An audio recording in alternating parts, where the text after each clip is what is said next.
On November 20th, Terence Crawford, 37 wins, 0 losses, 28 knockouts, defends his WBO World Welterweight title against Shawn Porter, 31 wins, 3 losses, 1 draw, 17 knockouts. This fight is going to be in Las Vegas at the Mandalay Bay. Big fight. Let's talk about it. Let's start with the notable opponents. Crawford defeated Kell Brook, Edges Kavaloskis, aka Green Machine, Amir Khan, Jeff Horn, Felix Diaz, John Molina Jr., Victor Postal, Hank Lundy, Raimundo Beltran, Tomas Dolorme, Yoriorkis Gamboa, Breedis Prescott, and Ricky Burns. Contrary to what most people say, that's a decent resume. Porter has wins over Devin Alexander, Paul Malignaggi, Adrian Broner, Andre Berto, Adrian Granados, Danny Garcia, and Yordanis Ugas. He also fought Errol Spence Jr., who a fight I thought he won. Keith Thurman Jr. and Kell Brook. Also a very good resume.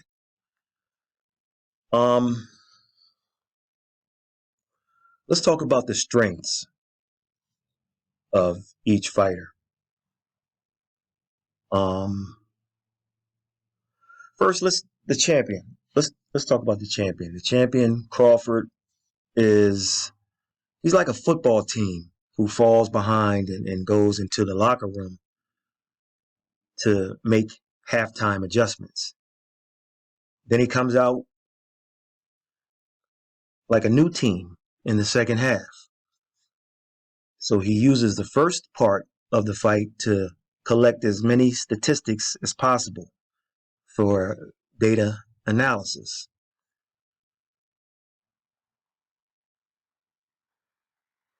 Let's go to the video. If you look at Kell Brook's jab early on, he was getting to Crawford with it.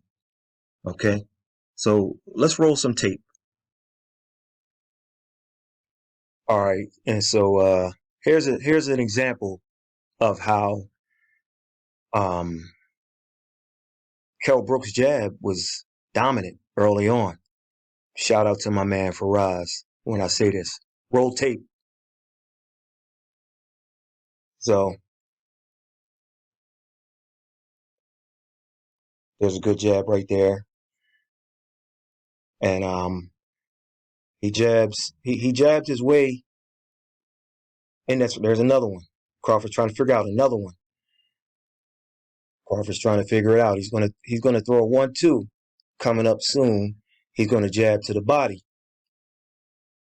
Also coming up.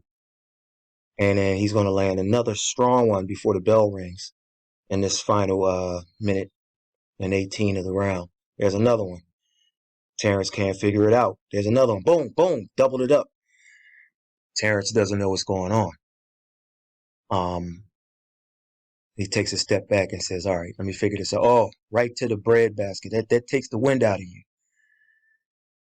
Good jab to the body. So what? Boom.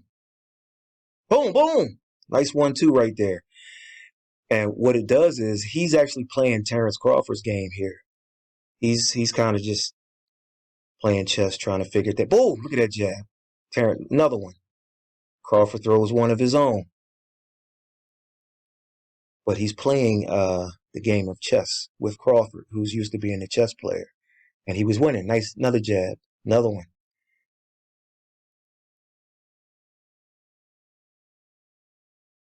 Another one in the final 18 seconds. Boom, boom, get off me. Boom. Here comes another one. Boom. Boom, boom. another one to the body. And I think and that's the end of the round. But so he really gave him problems with that early on. That's to display what you can, and we'll talk about weaknesses shortly, but that's to explain two things: what you can get done early, but then also how Terence made an adjustment later on. As we see later in the Brook fight, for those who watched it, however, Crawford adapts to the opponent's game plan. That's another one of his strengths. Other strengths that most people won't mention are how Crawford handles taller fighters by countering them, fighting like a dog to the body. He also uses footwork and pivoting and punching to neutralize brawlers and smaller fighters. He took the shorter pressure fighter like Felix Diaz Jr. and he held his ground. He smothered Diaz. He kind of protected himself high and low. Those are some of his strengths. Shawn Porter is an awesome pressure fighter, one of the best in the business. This guy has energizer batteries. I'm telling you.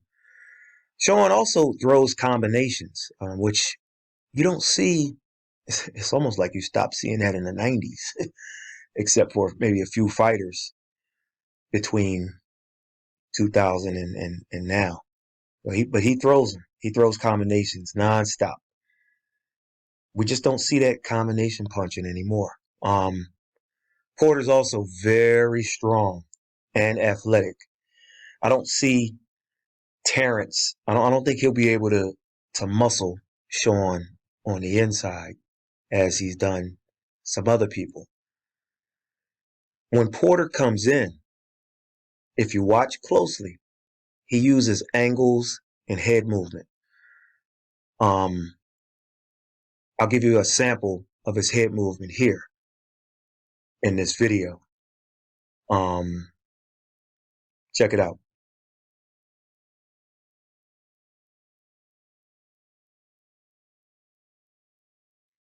All right, so at about 138 or so in this video, you'll see Shawn Porter give an angle and then throw like a left shot to the body after the angle to Berto, and then he'll pivot to the other side and then throw a right hand shot to the body. And this is when we talk about the strength of Shawn, one of his strengths is that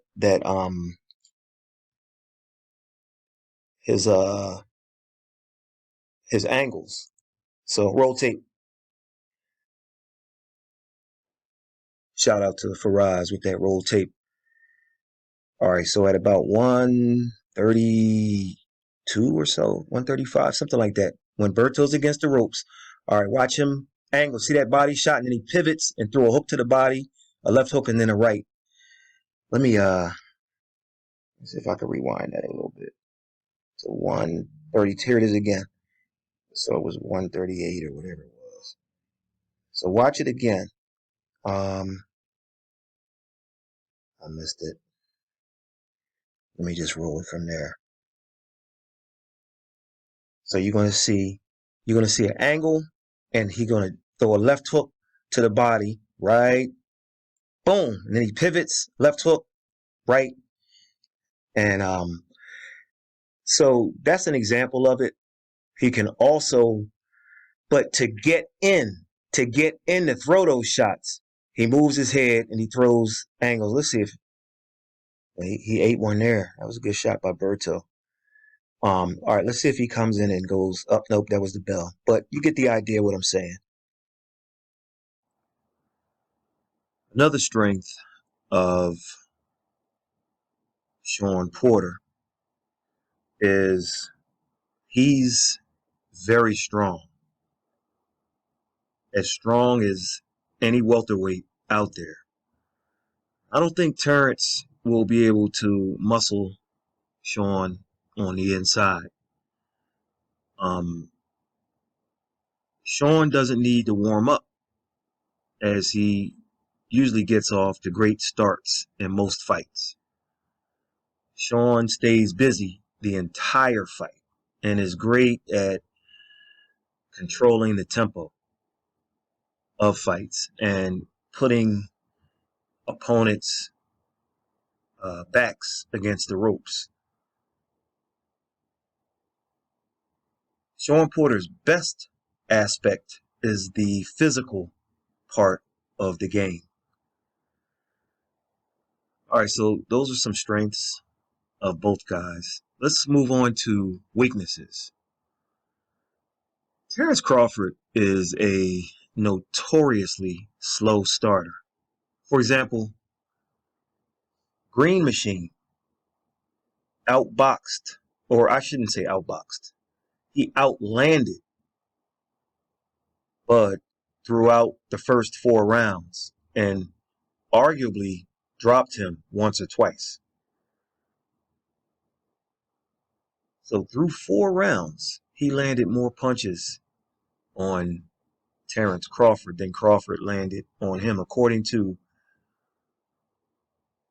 punch stats, which have human error because it's humans that do the calculations, but odds are he landed more punches. And you don't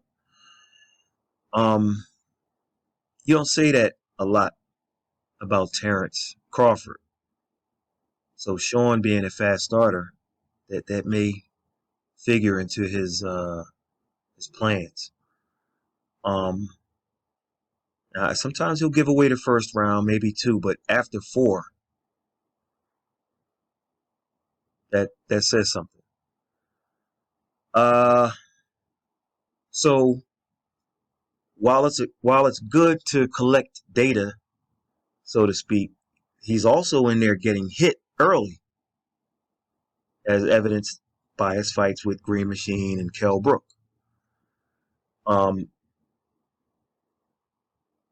Crawford likes to brawl at times when it's not necessary, and he gets caught sometimes because his shots stray a bit wide.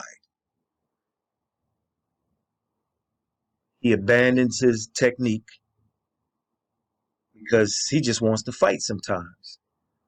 And when he does, his guard isn't as tight as it could be if he chose the box. So that's something he does. Will it catch up with him in this fight? Will it catch up with him one day if it doesn't in this fight? Either way, those things can be viewed as weaknesses. With Shawn, at times Shawn may land something or get into position to land, and he smothers himself. And it happens over and over, and you're like, is his dad teaching him? Like you can name the amount of times he'll have a guy pinned to the rope, and if he just take a step back, a half step back, a step and a half back, he'd land a fight-ending shot. He doesn't do it. Shawn also throws wide and wild punches. His technique as far as shooting those shots sometimes isn't what you look for in a world-class guy. Now, he's improved that, but you kind of got to take it fight by fight with him. I'll say against Spence Jr. and against Berto, he was a bit more on point with it. Lastly, just as football can be his friend, it can also be his enemy, as sometimes Shawn's out there looking more like a free safety instead of a boxer. So while it works in a lot of respects, sometimes it leads to his downfall as far as winning a fight. So now let's talk about what each guy has to do to win. All right. Crawford, he has to fend Porter off, especially early. The pressure will be there all night, especially early. If you take a look at that Errol Spence Jr. fight, call it what you want, Spence fans, but Shawn Porter had Errol Spence confused and on his back foot for at least the first half of the fight. He couldn't do anything with it. I'm telling you, Shawn banked early rounds, and that's why the fight was a split decision. And um and very close on the cards, of course. But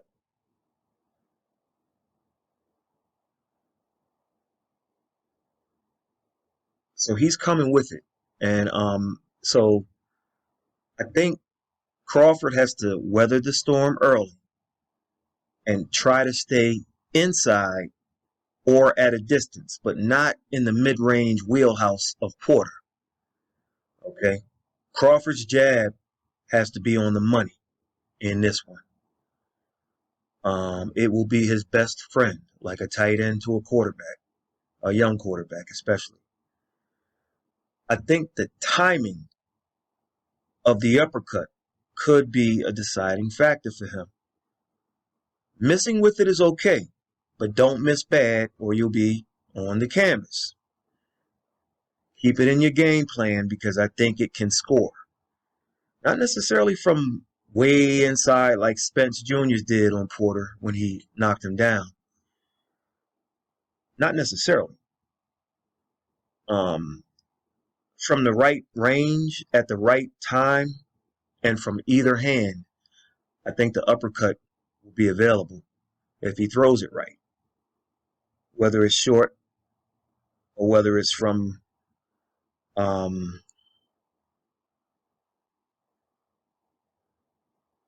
bit of a distance. Either hand. I like to see Crawford come forward too. Come forward at times and keep Shawn on the back foot.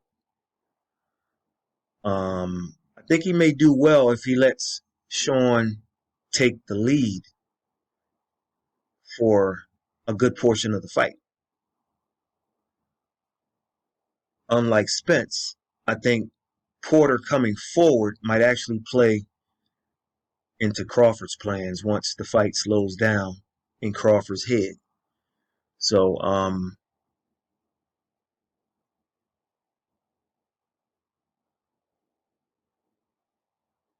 that's what Terence has to do. For Porter, it comes down to being who you are the entire fight or for 90% of the fight. What do I mean being who you are? Well, years ago, Crawford fought orthodox in a lot of his fights. And one day he came out orthodox for like 20 seconds against Victor Postal. And then he went southpaw for the rest of the fight, all 11 and 7/8 rounds. Well, if you look at Shawn's fight with Ugas, he tried a different style and boxed. Now, I wouldn't call it his best style, but he switched things up in there and gave Ugas something to think about. Now, I don't mind him using that style against Crawford, but not the entire fight. It's not going to work. In spots, yes, maybe 10%, 20% of the fight, but for Shawn, he has to use what got him to the dance. Remember, there are many who thought Shawn beat Thurman Jr. and Spence Jr. with that mauling style. So it's not like he's ever been blown out in a fight. Some people felt Kell Brook held too much and he beat Kell Brook also. So you can't change Shawn, so don't. Shawn, use your angles, your athleticism, and strength. It has kept you in every fight and it's troubled everyone you fought. Remember, the Spence Jr. fight was a split decision, as I stated, and Thurman Jr. only won by 1 round. So stick with it. It's what got you there. I'd also like to see Shawn bob, weave, come in at his angles so he can deliver his jab to the top and to Crawford's stomach. I believe he can trouble Terence by mixing it up like that. Sometimes I feel Shawn plays free safety out there instead of boxing. However, you got to go with what you know. I think he needs to use that ugly style to frustrate Crawford and try to muscle him into those ropes so he can go to work. Before I tell you how I believe it's going to play out, let's go to one more category. Concerns. For this fight, because of the reckless style of both and the southpaw versus the orthodox, I'm concerned with headbutts and cuts. Okay.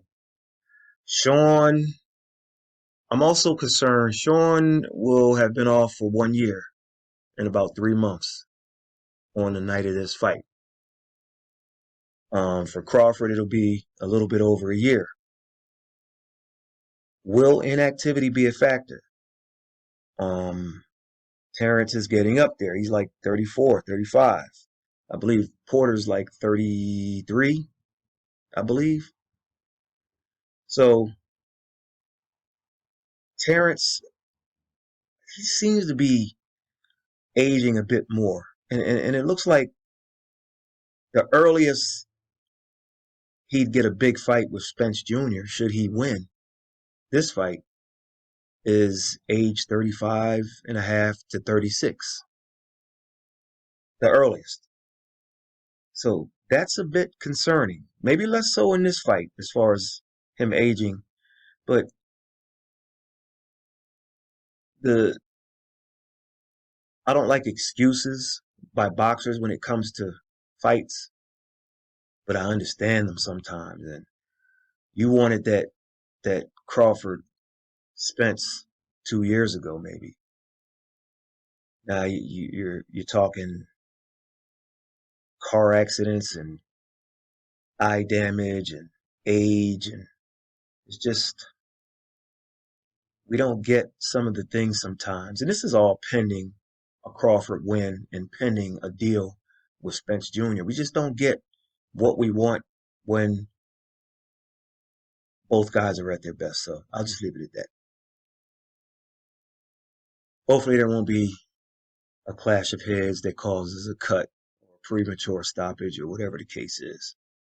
So how will it play out? I think Shawn Porter will come out and look to attack. They can talk about all kinds of new wrinkles and what have you. Look, Shawn Porter will come out and look to attack. Now, it may be a measured attack early, or it may be the full Monty. Shawn is going to look to carry the fight fast. He wants to carry this fight fast. He may box here and there, but his best chance is to lure Crawford into a firefight. This is where Terence has been caught in the past, whether it be Green Machine, Gamboa, Molina Jr. So Shawn will try to get into exchanges and punch inside of Crawford's shots. That'll be his goal. So Shawn will also look to jump on him inside the first 5 rounds. try to land a money shot, and look to finish. If he can't, he'll keep on punching as usual. He'll make it as ugly as possible, no matter what happens.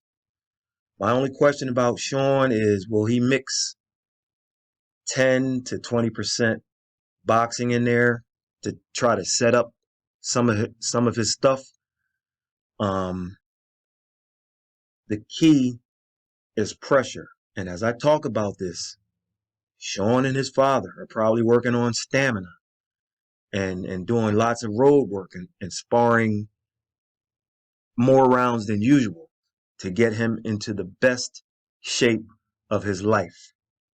Better shape than he was for Spence. I think Crawford may start out as a righty, but it won't last more than 2 rounds. If he does, he'll switch left.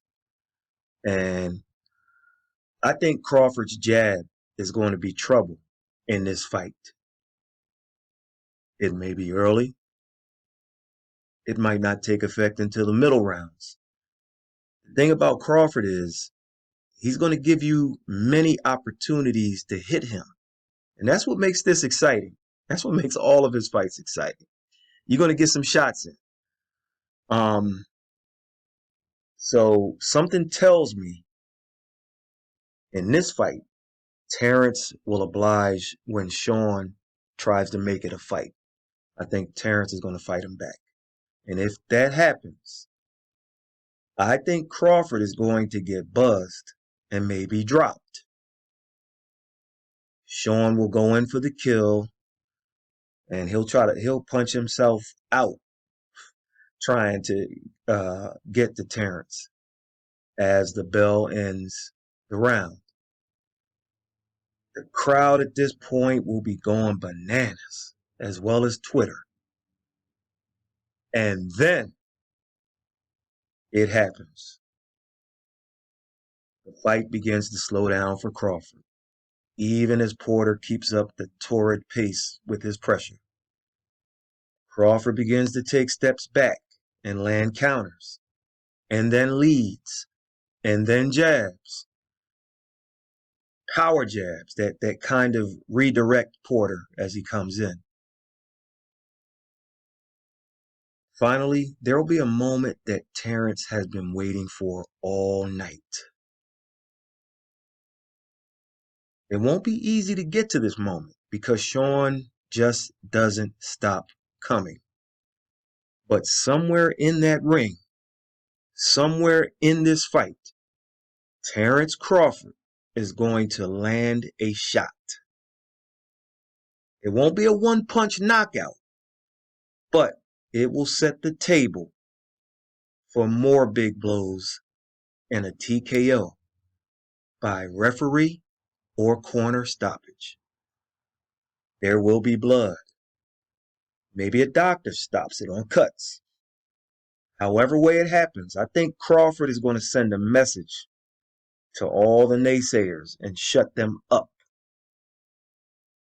It's a high risk, high reward type of thing if he's going to go for it like that. I think he is.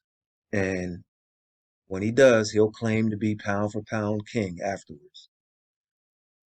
If Spence Jr. doesn't want the fight, should Bud win, there's Josh Taylor. There's Yordenis Ugas. There's Virgil Ortiz Jr. There's Jaron Ennis. There's Regis Prograis.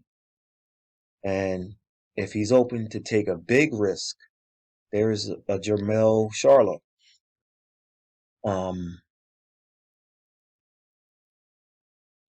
Plenty of opportunities should he win. So there you have it. I'm taking Terence Crawford via TKO over Shawn Porter in a fight that they'll be talking about for some time. Action-packed, very difficult matchup, and that's how I see it playing out. Make sure you follow us at TFJ Boxing on Twitter and Instagram. Go to our website and sign up to have all of our articles and what have you sent directly to your email. Thefightjournal.com. There's your TFJ. And definitely, please leave comments, subscribe, and give us a like for all of our YouTube videos you watch. Catch you in the next one.